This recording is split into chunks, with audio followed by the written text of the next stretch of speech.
la dernière partie.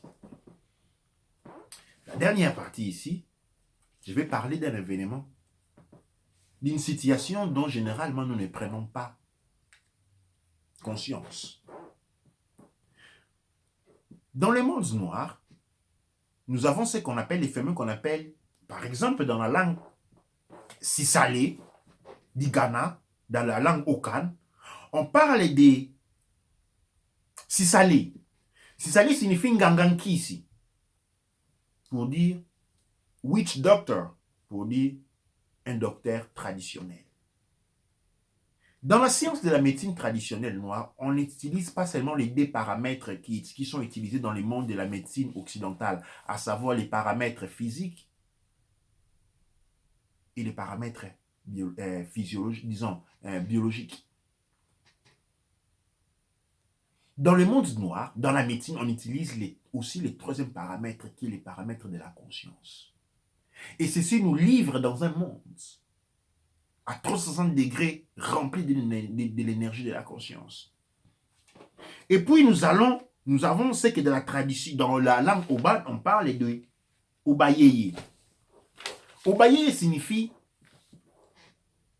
ces êtres, ces personnes qui sont à la recherche du pouvoir.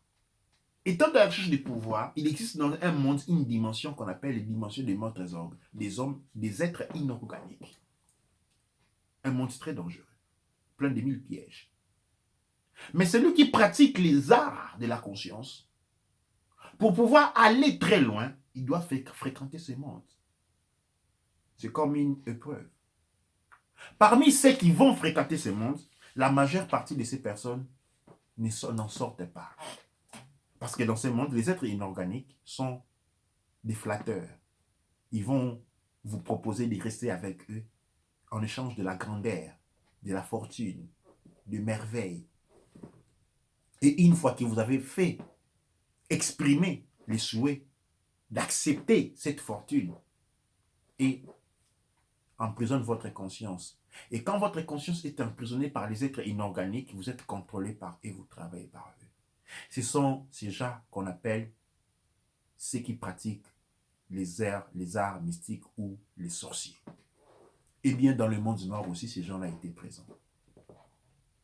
Mais leur action maléfique était toujours contrecarrée par ce que nous avons appelé les witch doctors, c'est-à-dire les Sisale. Les Sisale ou les Ngangankisi, les Ngangankisi. Quand on dit Nganga, signifie docteur. Munganga, docteur, un médecin. Kisi signifie médicament. Ngangankisi, c'est celui qui fait les médicaments. Un docteur, pharmacien, chercheur. Dans la tradition noire, vu qu'ils manipulent le troisième paramètre de la conscience, ils doivent aussi surveiller ceux qui pratiquent les arts proprement de la manipulation de l'énergie des mondes inorganiques. Quand la colonisation, quand l'attaque au monde noir arrive, il y a un accord entre les gens, ces sorciers, les sorciers occidentaux, les sorciers noirs ont eu des accords.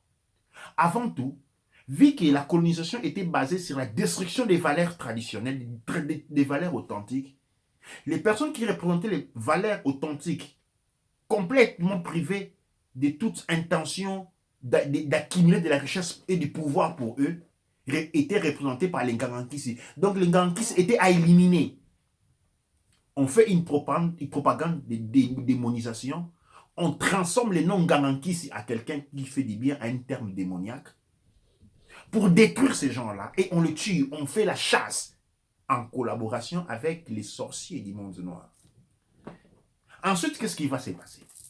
Ces sorciers-là vont être absorbés parce que le monde colonial avait besoin de la puissance, avait besoin de gens qui connaissent les sciences énergétiques.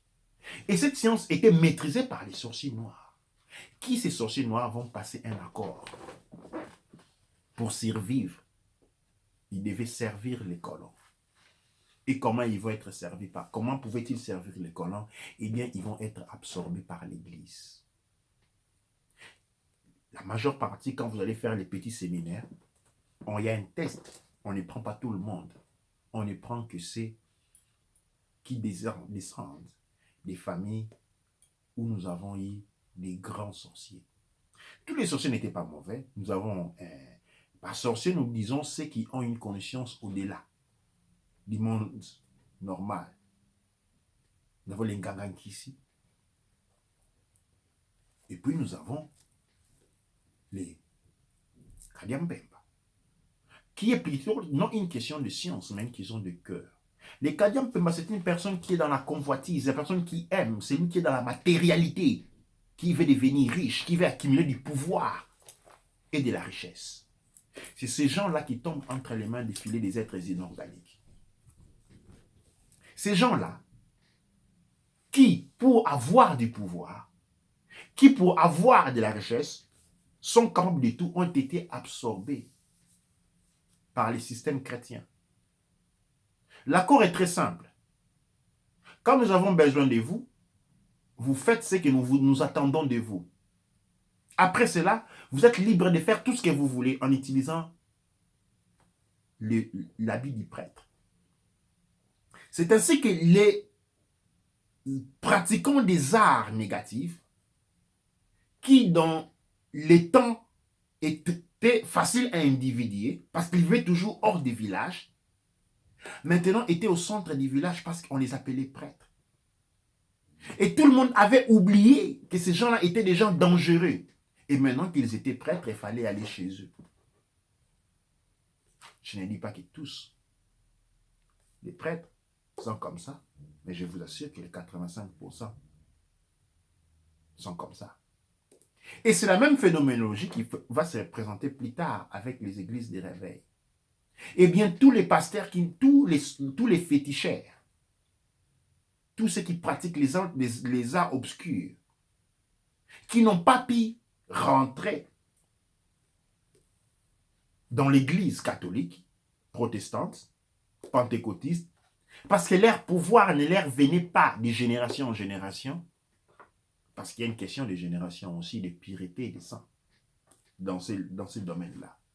Et ces gens-là qui avaient obtenu leur pouvoir en cherchant de gauche à droite, quand l'opportunité s'est présentée, ils se sont transformés en pasteurs, une deuxième porte.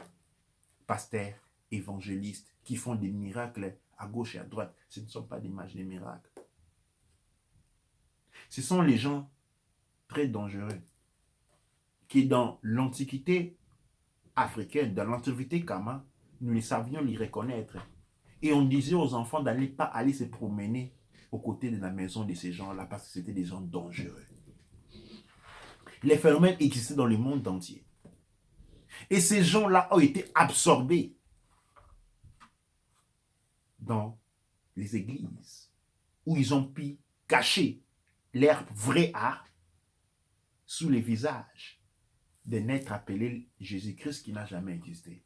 C'est quoi la vérité sur Jésus-Christ? Le Christ est un état d'élévation de la conscience. On appelle ça l'équerre christique. C'est un état élevé de conscience auquel toute personne accède. Ce n'est pas un être né d'une mère. Quand on parle de la Vierge Marie, la Vierge c'est Virgo, c'est une constellation. Dites en latin la constellation de Virgo. Maintenant, la traduction de Virgo du latin en Vierge, en français, c'est un cas. Virgo, ce n'est pas de la virginité. Et la traduction en tant que Vierge n'est qu'un cas. Quand on dit Vierge en tant que Virgo et Vierge en tant qu'une femme vierge, c'est deux choses différentes. Et on a réussi à faire de la confusion là-dessus. Et donc, nous devons apprendre que nous vivons, généralement nous le monde des peuples noirs, dans les ans. C'est à qui nous nous fions, spécialement les pasteurs, les évangélistes, les adorateurs, les machins, les prophètes, les prêtres, sont les gens qui, dans l'Antiquité, nos ancêtres se fiaient fortement de ces gens-là. C'était des gens généralement qui ne vivaient même pas dans le royaume, ils étaient exilés dehors. Parce qu'ils étaient reconnus être des gens dangereux. Ce sont ces gens à qui aujourd'hui nous laissons notre vie entre les mains. Avec ceci, nous vous réapprenons que la tradition existe. Je l'ai dit, je l'ai parlé à un frère que je remercie dernièrement. Qu'est-ce que signifie tradition? Tradition signifie traduire, vient du mot traduire. Mais quand on dit une tradition, dans une tradition, on est en train de traduire. On traduit quoi? On traduit un système de connaissances. Mais quel système de connaissances? Les systèmes de connaissances basés sur le développement de la société et interpersonnelle. De la société noire, il y a toujours la collectivité qui avance. L'individu est un engrin dans l'intérêt de la machine de la communauté. Et l'individu en tant que soi-même n'est pas concevable. Il est inutile. L'individu trouve son expressivité, sa place dans la communauté dans laquelle il appartient. Cette connaissance-là, c'est ça. C'est ce que nous appelons la culture.